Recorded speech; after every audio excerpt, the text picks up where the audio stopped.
Сайн уу хайрт найз минь? Энэхүү захиа чамд хүрэн очсон бол чиний минь амьдралд сүүлийн үед маш том өөрчлөлт тохиолдсон байгаа байх.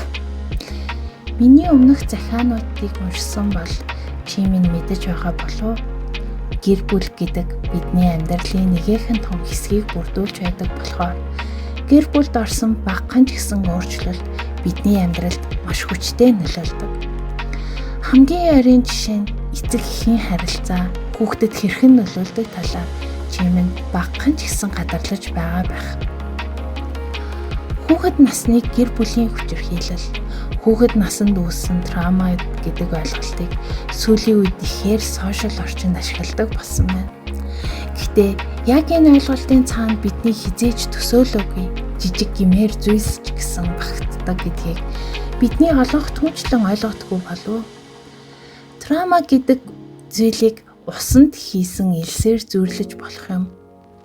Элс гэдэг жижиг ширхэгтэй болохоор эхлээд хийхэд бол бид анзаарахчгүй. Бараг усанд уусчихгүй гэмээр гэтэл элс нэмхийн хэрээр бид ус булангартаж байгааг мэдэрнэ. Мэдээж элсээ хийхгүй бага зэрэг удахад элс доошоо тунан ус буцаад тунгалаг болно. Гэвч устдаа савыг хөдөлгөх эсвэл хутгахад өөрөөр хэлбэл сэдээх хүчин зүйлсээр үйлчлэхэд ус булангартна. Траума гэдэг энэхүү ойлголт нь яг л энэ динамикаар явдаг. Тийм ч учраас найз минь би гэр бүлийн доторх томоохон өөрчлөлт гэдэг удаан хугацаанд үйлчлэх бидний нүдэнд үл үзэгдэгч цаг хугацааны ирэхээр хоримтлагддаг хүчин зүйлсийг ч гэсэн оруулах нь зүйтэй гэж бодож байна. Эдгээр траумагаас болж бид өөрсдөө анзааралгүйгээр маш олон хариу үйлдэл үзүүлдэг.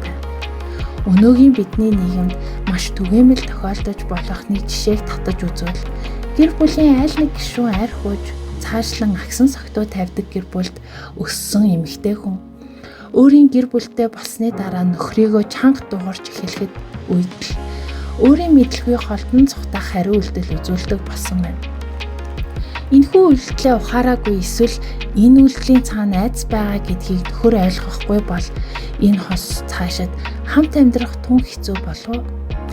Яг энэ мэдчлэн бидний гэр бүлийн орчин, нөхцөл, бидний дотоод хувь хүн бий болох явцад үнэхээр чухал нөлөө үзүүлдэг юм шүү.